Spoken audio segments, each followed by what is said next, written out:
मित्रों, चलिए आज हम उस दिव्य ग्रंथ की ओर चलते हैं जो न केवल युद्ध भूमि में अर्जुन को खड़ा कर पाई, बल्कि हर युग के इंसान को उसके जीवन युद्ध में विजयी बनना सिखाती है। यह है श्रीमद् भगवद गीता, ईश्वर के मुख से निकले अमृत वचन, जो केवल शास्त्र नहीं, जीवन का शुद्धतम विज्ञान है। यह ज्ञान केवल पढ़ने या सुनने का नहीं, जीने और जागने का है। आज हम जानेंगे गीता के 18 अध्यायों का सार, एक ऐसी आवाज में जो आपके हृदय को छू जाए और आत्मा को झकझोर दे। अध्याय 1, अर्जुन विषाद योग, शोक और भ्रम का योग। कुरुक्षेत्र की युद्ध भूमि में खड़े अर्जुन अपने सगे संबंधियों को सामने देखकर विचलित हो उठते हैं। उनकी भावनाएं मोह और ममता से भर जाती हैं। वे अपने ही कर्तव्य से पीछे हटना चाहते हैं। यह अध्याय हमें दिखाता है, जब भावनाएं विवेक को ढांक लेती हैं तो सबसे बलवान योद्धा भी हथियार डाल देता है। जीवन सीख। हर इंसान कभी न कभी कुरुक्षेत्र में होता है, जहां भावनाएं कर्तव्य पर भारी लगती हैं, पर वहीं से आत्मज्ञान की यात्रा शुरू होती है। अध्याय 2, सांख्य योग, आत्मा का शुद्ध ज्ञान। भगवान श्री कृष्ण अब बोलते हैं, हे अर्जुन, तू जिस शरीर को मारने से डर रहा है वह नाशवान है, पर आत्मा न जन्म लेती है न मरती है। वह न काटी जा सकती है न जलाई जा सकती है। यह अध्याय आत्मा, शरीर, जीवन और मृत्यु का विवेचन करता है। जीवन सीख। तू शरीर नहीं है, तू आत्मा है, शाश्वत, अजर, अमर। जब तू इसे जान लेगा तब तुझे न कोई डरेगा न कोई डरा पाएगा। अध्याय 3, कर्मयोग, निष्काम कर्म का मार्ग। कृष्ण कहते हैं, हे अर्जुन, कर्म करना तेरा अधिकार है, पर फल की इच्छा मत रख। फल की चिंता छोड़ दे और कर्म में तल्लीन हो जा। यह अध्याय बताता है, कर्म ही धर्म है। कामना रहित कर्म आत्मा को शुद्ध करता है। जीवन सीख। जो व्यक्ति अपने कार्य को ईश्वर को समर्पित कर देता है वह बंधन से मुक्त हो जाता है। कर्म कर, पर स्वार्थ छोड़। अध्याय 4, ज्ञान, कर्म संन्यास योग, ज्ञानी कर्मी की पहचान। यहां भगवान बताते हैं, ज्ञान से कर्म शुद्ध होता है। कर्म जब विवेक और निस्वार्थता से जुड़ता है तो मोक्ष का द्वार खुलता है। भगवान कहते हैं, मैं हर युग में आता हूं जब धर्म की हानि होती है और अधर्म बढ़ता है। जीवन सीख। सच्चा सन्यास वही है जो भीतर से मोह मुक्त हो, पर बाहर से कर्म में संलग्न। ज्ञान और कर्म का संतुलन ही पूर्ण योग है। अध्याय 5, संन्यास योग, संन्यास और कर्म योग का तुलनात्मक की ज्ञान। यह अध्याय बताता है कि केवल वस्त्र बदलकर सन्यासी बनना सन्यास नहीं है, बल्कि कर्म में रहकर मोह से परे होना ही सच्चा त्याग है। जीवन सीख। जिसके मन में किसी वस्तु का लोभ नहीं, जो दूसरों के लिए कार्य करता है, वही सच्चा योगी है। त्याग शरीर का नहीं, अपेक्षाओं का करना होता है। अध्याय 6, ध्यान योग, मन का नियंत्रण और आत्मसंयम। कृष्ण कहते हैं, जो मन को वश में कर लेता है वह स्वयं का मित्र बन जाता है, और जो मन का दास बन जाता है वह अपना ही शत्रु होता है। ध्यान से मन नियंत्रित होता है। मन नियंत्रित हो जाए तो जीवन दिव्य हो जाता है। जीवन सीख। ध्यान कोई क्रिया नहीं, यह मन की मौन अवस्था है, जहां ईश्वर से सीधा संपर्क होता है। अध्याय 7, ज्ञान विज्ञान योग, ईश्वर का संपूर्ण ज्ञान।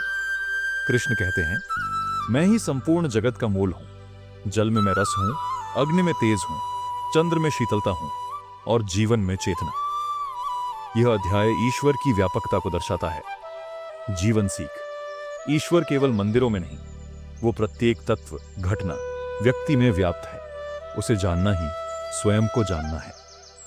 अध्याय 8, अक्षर ब्रह्म योग, मृत्यु और मोक्ष का ज्ञान। कृष्ण अर्जुन से कहते हैं, जो मृत्यु के समय भी मेरा स्मरण करता है वह मुझे ही प्राप्त होता है। जो ईश्वर का ध्यान करते हुए शरीर त्यागता है वह फिर जन्म मरण के चक्र में नहीं आता। जीवन सीख। मृत्यु अंतिम सत्य है, पर मृत्यु में भी परम सत्य की ओर जाने का द्वार है। जीवन को ऐसा बनाओ कि अंत समय में भी मन केवल भगवान को याद करे। अध्याय 9, राजविद्या योग, ईश्वर से संबंध का राजज्ञान। यह अध्याय कहता है, हे अर्जुन, मैं हर जीव के हृदय में स्थित हूं। जो भक्ति से मुझे अर्पित करता है, चाहे वह एक फूल हो या एक ताम्रपत्र, मैं उसे प्रेम पूर्वक स्वीकार करता हूं। जीवन सीख। ईश्वर को भव्यता से नहीं, भक्ति से पाया जा सकता है। प्रेम ही वह राजविद्या है जो तुम्हें ईश्वर से जोड़ती है। अध्याय 10। विभूति योग। ईश्वर की दिव्य विभूतियां। कृष्ण कहते हैं, हे अर्जुन, मैं ही गंगा में पवित्रता हूं, शेर में साहस हूं और सभी विद्याओं में आत्मज्ञान हूं।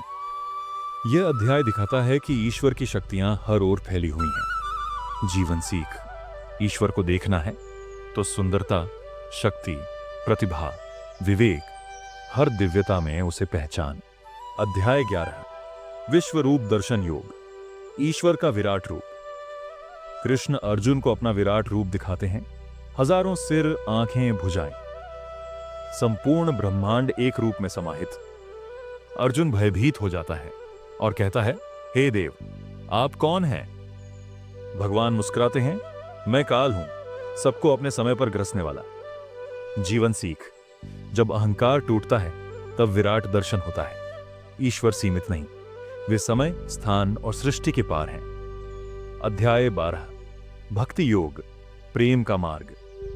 भगवान कहते हैं, जो मुझे प्रेम से भजता है, मैं उसके हृदय में वास करता हूं। जो नम्र है, क्षमाशील है, ईर्ष्या से मुक्त है, वह मुझे प्रिय है। जीवन सीख।